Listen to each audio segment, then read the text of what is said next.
Hello, East Texas. This is Thomas Alford, Assistant Public Informations Officer with the Northeast Texas Public Health District, and we'd like to welcome you to our first episode of Casting the Net, where we seek to dive deeper into the health topics across East Texas. Again, I am your Public Informations Officer, Assistant Public Informations Officer for Net Health, and with me today I have my co-host, Terrence Ates, our Director of Community Wellness, and our Head PIO, or Public Informations Officer for Net Health. Say hello, Terrence. Hello, hola, ¿cómo está? Yeah, so how's it going? So today is our first episode. This is actually, is this your first podcast to be on, Terrence? First, yeah, it's a first for me as well. So we are the Public Informations Officers for Net Health, and again, we just welcome you to the show and ready to dive deep. So, what is your role at Net Health? I work as the director of our Community Wellness Department. We have 8 different departments here at Net Health. It's interchangeable. Sometimes we'll say Net Health.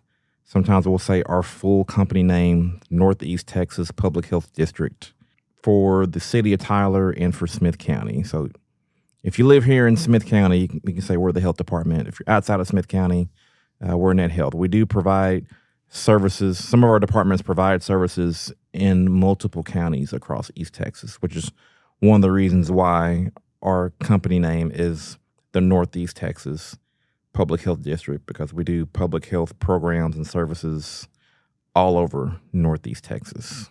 Yeah, and I think it's good for our listeners to know that public health can be structured differently from, region to region. And this is just the way that the public health department is structured here in Tyler. It wasn't always that way. Wasn't always that way.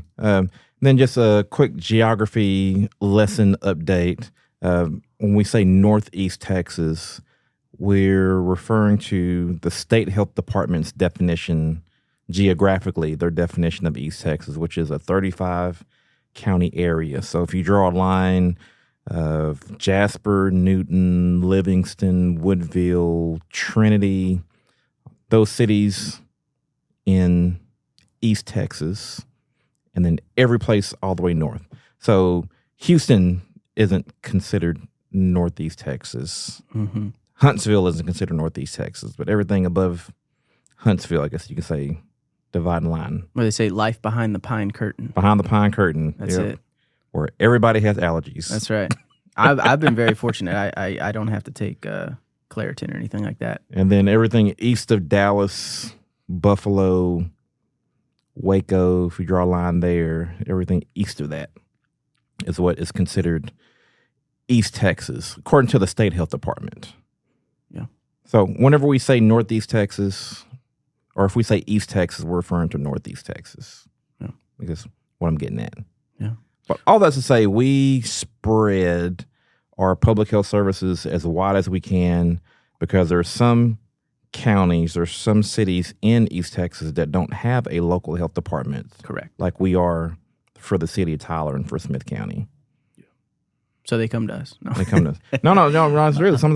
Sometimes people do. So a great example, our immunizations department. We only have one immunizations clinic in Tyler, but we'll have people outside of Tyler that may come to our immunization clinic because their city, their county may not have a local immunization clinic. Their county may not have a hospital. So that's one of the perks of being the medical seat, right? If you're a parent or grandparent, if you have kids that need to get their kids or grandkids vaccinated for back to school, you'll go to your nearest immunization clinic, and if there's not one in your city, in your county, you're going to, as a parent, you're going to make sure you get your kids vaccinated. They will go to school. Yeah, you're going to find one. So that's just one example. But one of the reasons of us doing this podcast is to shine a brighter light on the many, many ways that public health has an impact on your individual daily lives. That's right. Many things that you may not realize are affected by public health. And so the term public health, just in the broad picture, is anything that affects a large group of people, a large population, whether it's a neighborhood, whether it's a whole city, whether it's a a nonprofit organization, whether it can be an entire county. So public health is different than what's termed medical care, because when you go to a doctor's office, when you go see a nurse or a physician, they are treating one individual person at a time, which is different from public health, which is the same as community health, or sometimes you hear population health. Mm-hmm. You're trying to do interventions, provide services, doing programs that are helping many people at the same time, as opposed to going to a doctor where it's one-on-one care. Right. And this is kind of the premise of the show, the concept of casting the net, how public health is a net that is cast pretty wide. We cover, as Terrence alluded to, a very large area here in East Texas. And inevitably how those nets kind of catch individuals on a day-to-day basis. You get kind of caught in those things, and sometimes you don't really even notice that you are in fact affected directly. But the past few years kind of highlighted that public health is pretty important, and so we're trying to bring people into the light of that and get them to understand and maybe pay a little bit more attention to these things. So I have many flashbacks from 2020, and one element was I didn't know the health department did that. Mm-hmm. Like the most obvious thing that people learned about us is that we did COVID vaccination clinics all over Northeast Texas. Net Health, we reported the number of new COVID cases that happened on a daily basis for, this is going on 4 years now, mm-hmm. where we were that source of information for the general public about that one specific disease. But we cover many, many diseases within our disease surveillance department, which is another one of the services that we provide for the general public, is investigating when there are communicable diseases. So not just COVID, there's flu, there's botulism, there's Legionella, the respiratory ones. There's RSV. There's a list that the state health department updates every year. That's literally about 70 or 80 different diseases that are reported to local health departments across the state, that we have to keep track of the rate of infection, the rate of spread. So if there's one case of one disease, that one case could multiply into 5 or 20 or to 100 if it's not known, to where it can be controlled, it can be checked to limit that spread. So that's one of the elements of our mission statement of preventing illness so that we can promote health and protect our community. Yeah. And we'll put a pin in that one, because we likely will have an episode where we will get some of our epidemiologists in the studio and have them talk about all the fun stuff that you think about when you see the zombie movies and, post-apocalyptic fallout and what you can expect if there's a anthrax, Yeah, we have people that actually think about this as part of their job. Part of their job, man. So these are the individuals at Net Health you do not want to play Scrabble against, because they know all the long words that have the X's and Y's and Q's and J's. Or maybe you want them on your team. Maybe not playing against them on Scrabble. There you go. But yes, there are, a little bit more about myself, I guess, because how was I introduced into the role that I'm in? I'm a millennial. Got my degree at Texas State. Got my major in kinesiology with a minor focus in health and wellness promotion.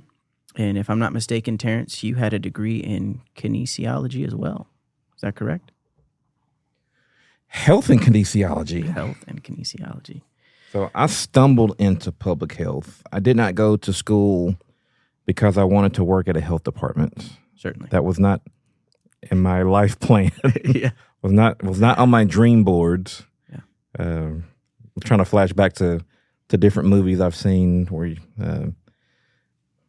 plan your 5-year plan, 10-year plan, 20-year plan.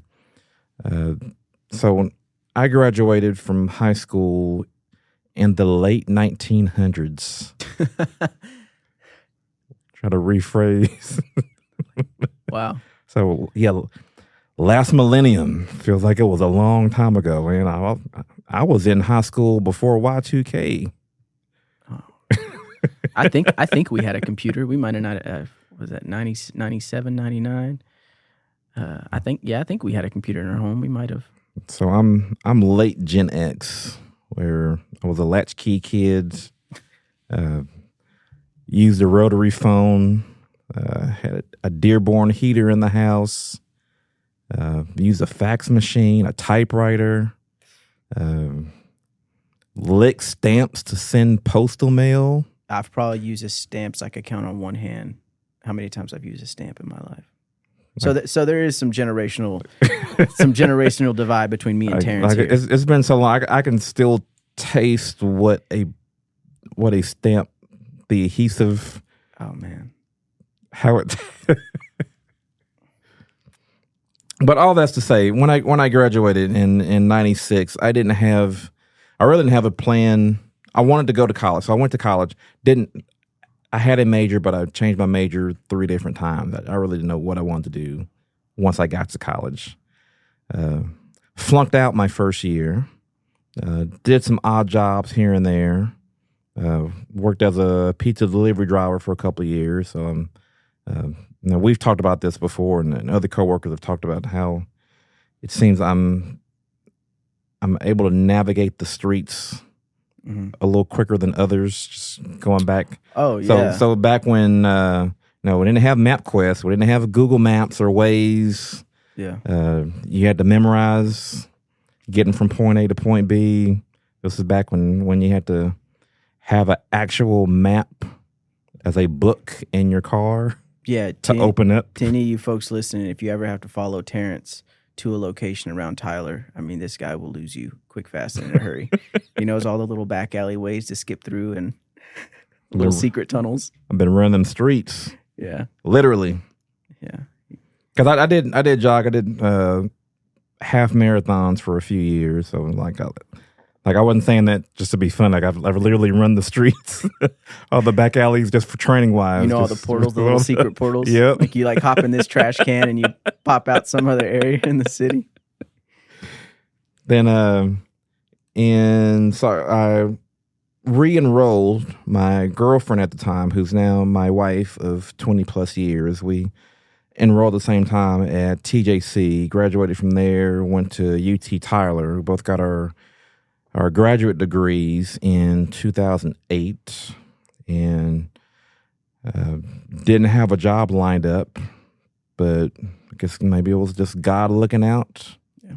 One of my professors at the time, Dr. William Sorensen, he was working on a grant and asked, did I want to have a job? And I said, sure, sign me up. I ain't got a job, man. Hook a brother up. So, turned out I'm 28 years old. It's a program to educate East Texan men about their risks of developing prostate cancer. Okay. So, here I am, 28 years old. Didn't even know what a prostate was. Didn't know I had a prostate. Didn't know what issues related to prostate health. Didn't realize I'll be talking to guys 2 and 3 times my age about something that most men don't want to talk about, because it's not like you just walk up to somebody just randomly, hey, when's the last time you've been to your doctor to have your PSA checked, or have you had your prostate exam? PSA, you mean public service announcement? What's a PSA? That's funny. Yeah, we do PSAs now. So that was my birth into public health. And it's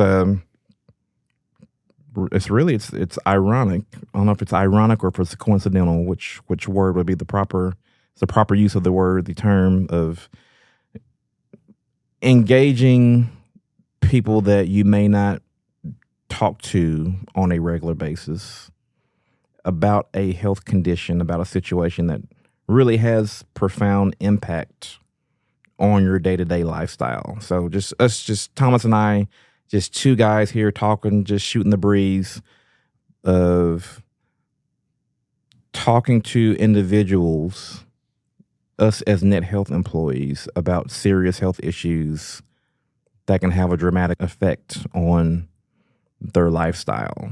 So just using that prostate cancer as an example. Guys that have had prostate issues will be eager advocates to want to help spread the message, because there's I haven't gone through it yet, but talking to guys in their 60s, 70s, 80s that have had some type of prostate issue, it's something that is avoidable. Sure. If you catch it early. As is most. We unfortunately, our healthcare system sometimes hinges less on the preventative and more on the fixing, the not even maintenance. It's repair, I guess would be the better term. So like, I guess like an automobile analogy, it's better to rotate your tires, make sure you're getting your oil changed on schedule, mm-hmm. make sure you're changing out the air filter, as opposed to having to replace an axle. Sure. Or your pistons aren't firing like they used to. Yeah. But by checking that early, that can avoid catastrophic damage. Yeah. Irreparable damage. Engine replacement, new transmission. I mean, you can replace your heart, but it's going to cost you a new water pump. And they're not easy to come by. So, but preventative care, and that is what we are hoping that this podcast becomes, is we can bring you into some of these topics, bring our listeners to talk about some of these things. I know me and Terrence had spoke about, we want to be able to create a safe space where we can invite the general listener like yourself, to come in and maybe have conversations about public health and what public health looks like for you as a listener and as an individual and a part of this community, and how you navigate some of these things. Yeah, because we're jaded. Sure. Because we do this. This is our job. Mm-hmm. All of our employees that work in our different departments within Net Health are focused on, whether it's our sanitarians in our environmental health department, whether it's our nurses in our immunizations department, whether it's our community health workers at our Center for Healthy Living, or whether it's our nutritionists, our breastfeeding counselors within our WIC department, whether it's in our laboratory where we do milk and water testing and STD testing in our laboratory, whether it's our staff in our vital statistics department that does birth records and death records. We are limited in what perspectives of overall public health in East Texas. We want to hear from you, the listener. There are aspects of the term public health, or things, I'll just say the word health. Mm-hmm. Things that may have some influence on you as an individual, you as your family, you as somebody at your job, you as somebody that lives on your street, in your apartment, wherever you may live. There are things about health that happen in your area of East Texas that may affect you different than they may affect somebody else. Sure. So let's say if you live in, people that live in Tyler have different health issues than somebody that lives in Mount Pleasant or and health needs. Jacksonville, health needs, health access, health Absolutely. Resources. Absolutely. Knowledge and education and awareness of those resources. Because you can have a community clinic, you can have a grocery store, a farmer's market, a holistic health store, gyms, you name it. But if the people in your city, the people in your community don't know about all these resources, then is it really making an impact? Is it benefiting the people that it's intended to help? That you have all this stuff available, but how are you going to make sure people know all this stuff is available for them to utilize? And that's just one of the obstacles, because we've certainly seen in our experiences, even availability, making them available. We can't make the horse drink. You can't lead the horse to water. Yeah. Well, you can make it drink. Yeah. Force its nose, force its snout. You will drink this one. But access, once you have the available access, once you make that, then the next step is, okay, so we have the facility, we have the resources for you. Now, how do we encourage you to actually utilize the resources for the betterment of your health? Because health in the broad picture, as a product, as a commodity, as if it's something to sell for profit. Health is hard to sell. Oh yes. Just in the short term, it's hard to encourage the average person, not to call out any specific race, ethnicity, gender, age, just gender, just me myself. It's hard talking to other people about something they should do today or this week that can have a positive result on their mood, on their, doesn't have to be physical. It can be spiritual. It can be emotional. It can be financial. It can be psychosocial, as far as improving. It can be lowering their stress levels because they just going for a walk. You'd be amazed. You know how easy it is. Yeah. Just to, it's one of those activities. This is something that everybody can relate to. Like this, just walking, this topic right here. Everybody can relate to this. You may not remember the moment this happened, but you see this in your family, in future generations.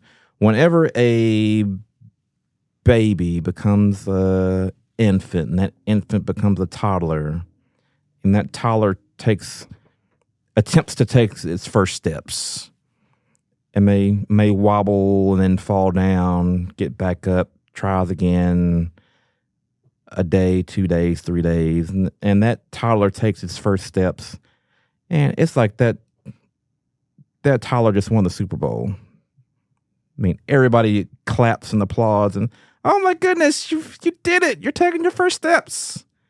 It's like it's celebrated that we learn to walk, but then over time, cultural convenience takes over, where society is engineered to encourage us not to walk. It's like it's looked down upon if you have to take extra steps to go. You could just walk straight that way and get to the front door, or you can go around to the side. It may take a little bit longer, but it's like, you can get in either way. I'll just go through the front. It's quicker. It's faster. It's easier. There's less I have to do to get where I need to get. Grocery pickup. You just park on the side grocery of the building. pickup. Yeah, you don't have to walk on the store to get your groceries anymore. You can just pull out your device. Not only are you missing out on the steps you get to walk into the store, but the steps that you take inside. In the actual store, and then the steps to getting back to your vehicle. And they've made it even shorter, because now you don't even have to drive to the store and wait in the pickup line. You deliver it to the house. So this conversation right here, this is a good example of the types of topics that we want to cover on our future podcast episodes, of how the elements that have happened over the last 5-10 years that have made just the simple act of living easier by curbside ordering, whether it's at a grocery store, whether it's at a restaurant, at a department store. It came because of worldwide situation that occurred. Sure. But curbside delivery was already a thing before the pandemic happened. it's almost like the pandemic accelerated the business relevance of making curbside delivery, home delivery, making it a thing that, as we all know, that hadn't gone away. Like I'm just as guilty of using Amazon Prime and the hypocrisy. and DoorDash and do as I say, not as I do. Yeah, that's our motto here at But the Northeast but on the Texas flip side, Public I'm Health just me District. myself. I'm a sturdy boy. I'm a Go ahead, give him the stats. Give me your stat. I'm 6'1", 280. I'm a former athlete. Have a good amount of muscle mass. I got sturdy bones, as we say. It's like he's a big boy. Yeah. But I also have a high amount of body fat that I've been working to try to get off, and I've been struggling with weight management my entire life. My family, one of my nicknames when I was a kid was baby fat, because I was a fat baby. And you know, when a friend gives you a nickname, it's one thing. When family gives you a nickname, you can't get away from it. Yeah. Like it becomes a part of you. So even throughout my life, as I was playing sports, I would lose the weight and I'd be just ripped. And then over time, circumstances change. The ebb and flow of life, my man. You start having a family and you work. What you do day to day at work may be different than what you did do when you were playing sports. You know, there's the freshman of 15. Oh yeah. When people that are playing high school sports and they may not play sports in college, but then they go to college, they may or may not be playing in rec leagues, or you're not as active as you used to be when you're in high school, and that 15 becomes like freshman 20, freshman 25. Real quick. But when that happens, it's a slow and steady process that you don't realize until you get that freshman 25 or freshman 30. Or you look at a picture from about a year ago. And then you like, graduate, or you may be in your 30s or in your 40s, and you look up and like, when did this happen? Like, who said we were doing this? Yeah. Well, it's become part of life. It's an avoidable part of life. 100%. If you're aware, if you're conscious of keeping that behavior as a norm. And that's another layer of public health, is identifying norms, things, not just you personally, but just things in your community. Because I work at a health department, I just do this just standard practice. I probably would not do this if I didn't work at a health department. I make sure I dump anything that holds water. Because of mosquitoes. A water bottle, you take the cap off, you flip that cap upside down. That's all the water that a female mosquito needs to lay eggs. And that's maybe a thimble, 3, 4, 5 drops of water. Yeah. But multiply that one mosquito times 100 or times 1,000, or however many mosquitoes can be bred within that little itty bitty container of water. And then you multiply that if you have kids' toys, tires, pails, buckets, whatever it may be. So I'm a hawk going around dumping everything out, because when you've had a yard full of mosquitoes, you learn the hard way to make sure you don't become a breeding ground of mosquitoes. And that's the thing, you know, we're all on our journey, right? To become more well-informed. So that was something that at one point you would have never considered to give any attention to or any thought. No, I was just like, man, why my neighbors, where are these mosquitoes coming from? But then something happened, not only in your own experience, but you were enlightened, if you will. You were probably given some source of information that you didn't have before. It's like, now I have this information and it's relevant to me. And now I'm going to seek to try to implement that information into my everyday life. And ultimately, that's what we're hoping to kind of use this mouthpiece, this podcast, this form of dispersing and disseminating information, because as public information officers, that's what me and Terrence's job is to do, is to take the information that we have as a local health department, as an authoritative organization in health, and to disseminate information accurately and intentionally in hopes to better our local community, our residents, you, the listener.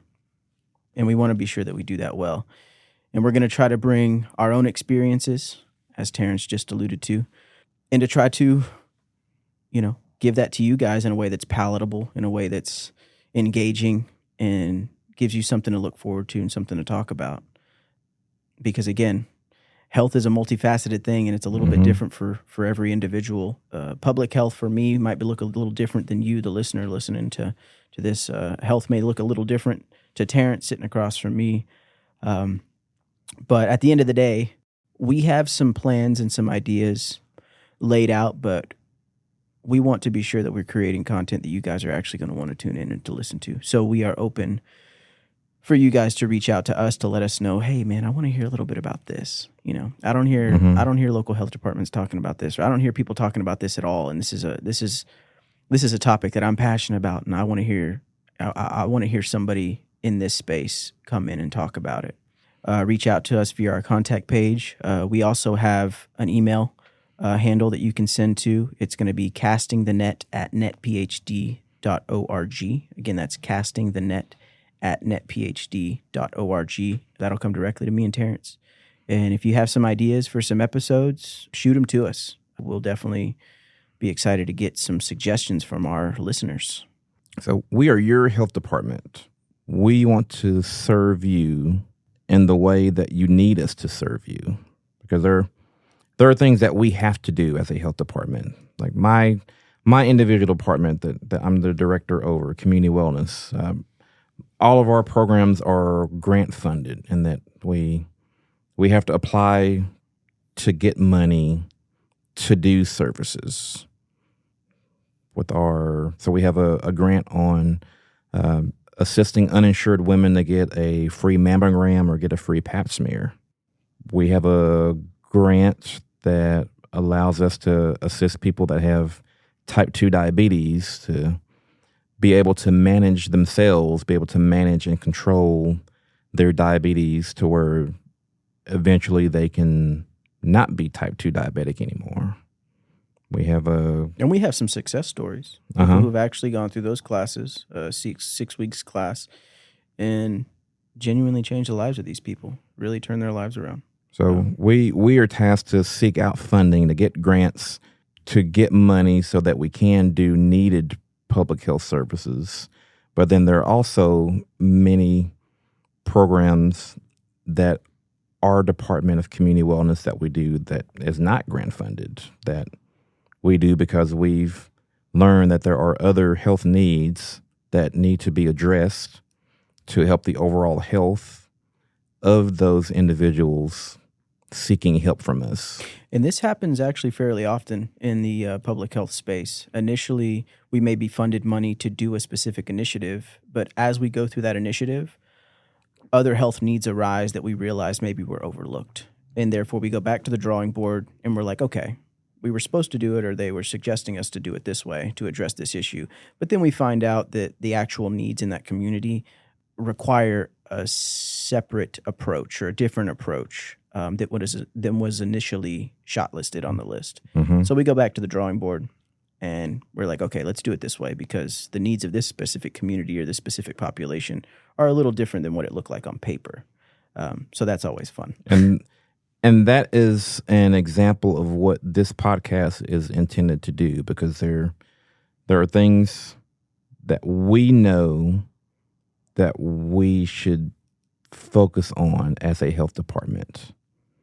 But there are things that happen to you that we may not know about unless you inform us that they need to be addressed. And then we can pivot our services. We can still do what we need to do as a health department, but we can still shift our focus in being able to solve whatever issue, whatever problem, whatever barrier may be present, whether it's directly affecting you, if it's affecting your older relatives, if it's affecting your children, if it's affecting friends of your family. Well, you don't know what you don't know. Sure.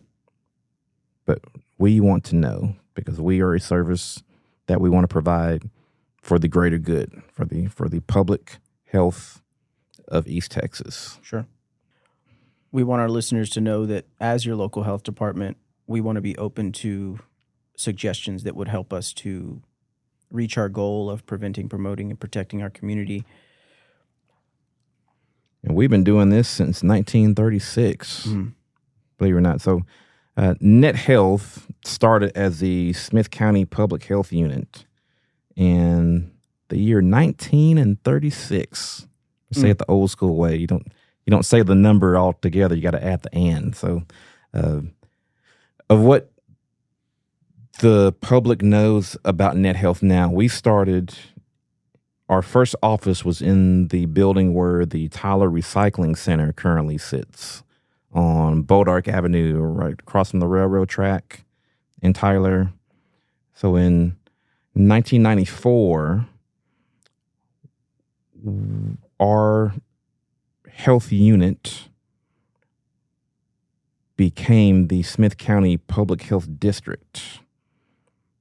The city of Tyler and Smith County, they formed a cooperative agreement to where they provided support to us as a health department, but we are still an independent entity. So we are not a department under Smith County.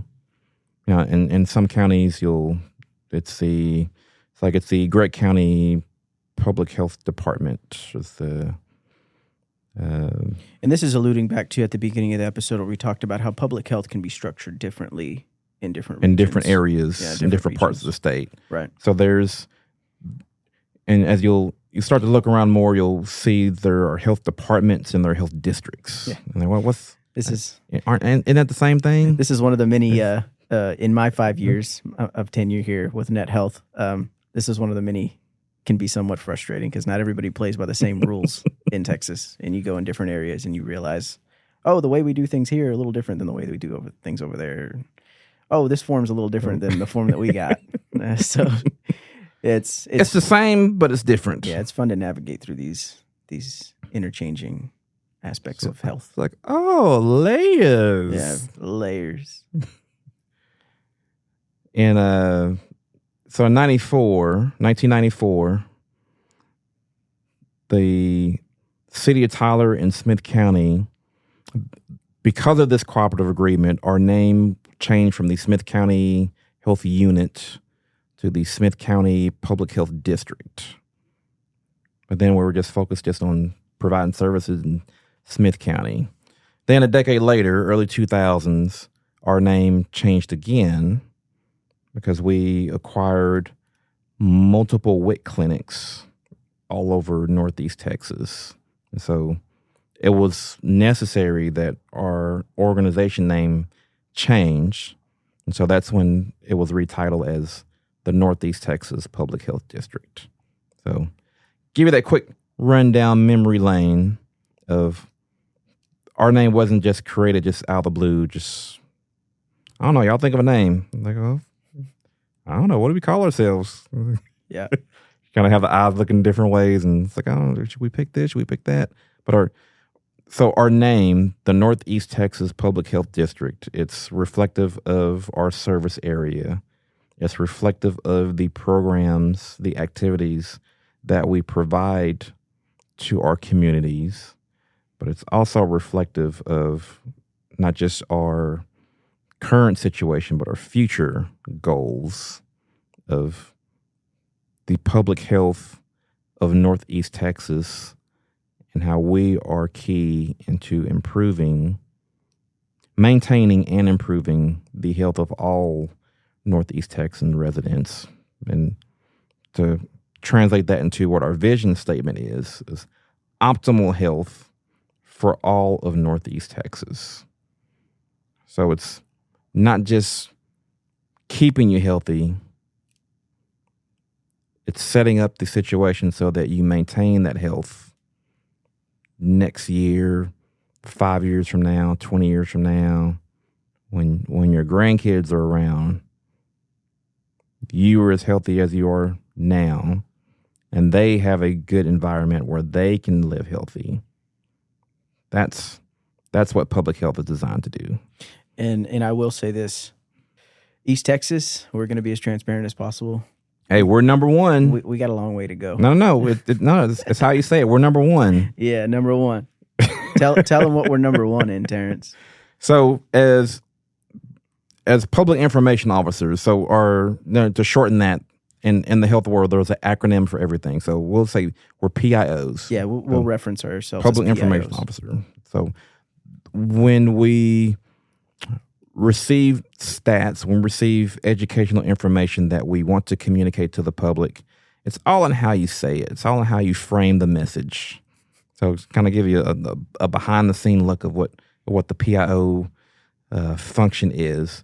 So if that 35 county region of Northeast Texas I mentioned before, if we were our own independent sovereign state, now there's been chatter over the decades, as long as I've been alive, the last 45 years, about Texas seceding. We going to secede? Maybe, hey, this may be time.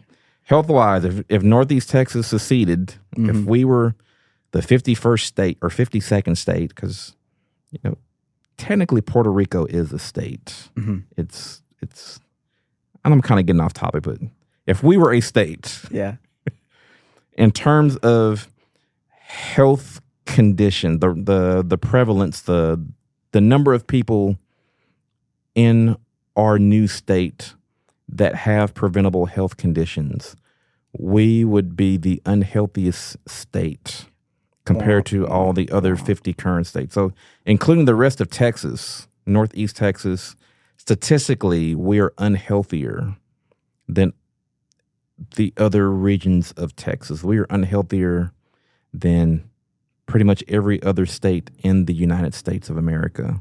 So we're the unhealthiest, or we're number one in having the most people per population that have chronic diseases. So this is heart disease, this is cancer, this is diabetes, stroke. These are preventable health conditions. And I want to, if I could emphasize, bold, highlight, italicize, underline that word preventable, because many of these health behaviors, many of these health conditions are related to health behaviors. So it's a domino effect of, by certain situations, certain conditions, certain environments being in place, it's like a garden. If the conditions are right for something to grow, it's going to grow. It's going to proliferate. It's going to multiply. It's going to bloom. It's going to do what it's supposed to, because that's what the condition is set up to do. So by having this higher than average percentage of our population that has these preventable health conditions, that's why we're number one. Or why we are ranked last in being a healthy area of Texas, because of the conditions, because of the environment, because of the rate of type 2 diabetes, of heart disease, of cancer, which we and other health organizations in East Texas were wanting to make that change. Right. We don't want to be number one. Right. We want to be number one in football, basketball, athletic pursuits. We want to, but avoidable health conditions where there is some level of individual accountability, and like we mentioned before, you can lead a horse to water, but you can't make it drink. We can improve the environment. We can improve the availability of health resources, but it becomes that individual decision, the individual choice of how you can help yourself become the healthiest version of you so that you can avoid all those preventable health conditions. Yeah, and we have some limitation as your local health department to help do environmental change in hopes that you can be successful at being a healthy individual. Mm-hmm. But obviously there's things in your lives that we can't change, and there's things in your life that we have no control over. But as your local health department, there are certain attributes of the health sphere that we do have an ability to influence that could help you in reaching that status of being a healthy individual. And there are only so many hours in the day, only so many days in the week. Focus just on one change. We advocate sustainable change.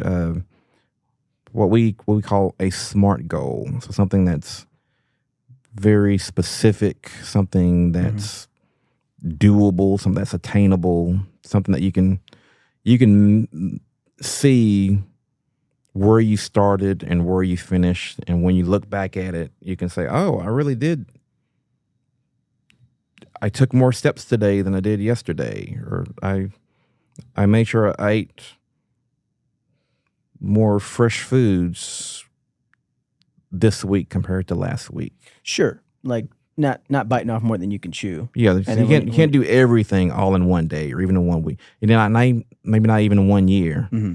But making one small change that is going to be impactful to you on the personal level, on the individual level, and that one change can spill over into other aspects. It can cascade into other elements of your day-to-day, week-to-week, month-to-month, year-to-year activities to help with that overall lifestyle improvement change, to avoid that preventable health condition that you may not have to get diagnosed with diabetes or high cholesterol or high blood pressure, or whatever the condition may be. Because statistically speaking, folks, if you live here in East Texas, you might be attributing to the numbers and the stats that we're talking about right now. And that drives me back to the point of that this podcast is very much needed. And us as your health department, we need to be trying to get you pertinent information through every avenue we have at our disposal. And this was one reason that I told Terrence, I was like, we gotta make a podcast, man. I listen to a lot of podcasts. So I was like, the Northeast Texas Public Health District needs a podcast because we got a lot of information, and the information that we get is evergreen. It's always changing, you know, or evergreen might not be the right term. It's not evolving. It's some of the information's evergreen. This is when we need our epidemiologists. What's a good synonym for? Yeah. But all that's to say is this podcast is very much needed. We hope that it is something that you engage with. Right now, we're hoping to do an episode every month, starting off.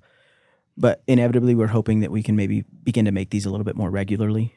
As your PIOs, me and Terrence got a lot on our plate, but we're hoping that we can create content that you can regularly come and check back in. One aspect of this podcast is going to be to bring you information in regards to public health externally, but we also want to bring you updates of what's going on with your local health department. Is there stuff that's going on internally that you guys need to be aware of? For example, our environmental health department has a lot of changes coming up that we want to let you guys in on. Do you guys who maybe own local businesses or own food trucks, you guys know what to expect and what changes to look into. So we'll be bringing some of that stuff to you as well through these episodes. So it's definitely going to be something you want to subscribe to so you can be in the know of what's going on with your local health department here at the Northeast Texas Public Health District. Yeah, so that's a little taste of Casting the Net, folks. Hit that subscribe button. As of right now, we're hoping to have our platform. This podcast is going to be available on Spotify and Apple Podcasts. There may be a few others. But wherever you find us, hit that subscribe button. If you live here in East Texas, or even if you don't, if you might be interested in what's going on in public health here in the life behind the pine curtain, as they say. And share it with others. Yeah, share this with others. Become our ambassadors to help us spread the word of Net Health having a podcast, because there may be information, it may not apply to you, it may not relate to you, but it may relate to somebody you know. True. So this is Thomas Alford again, Assistant Public Information Officer for Net Health, and my co-host Terrence Ates signing off. We will catch y'all on the next episode, so stay tuned in. Y'all take it easy.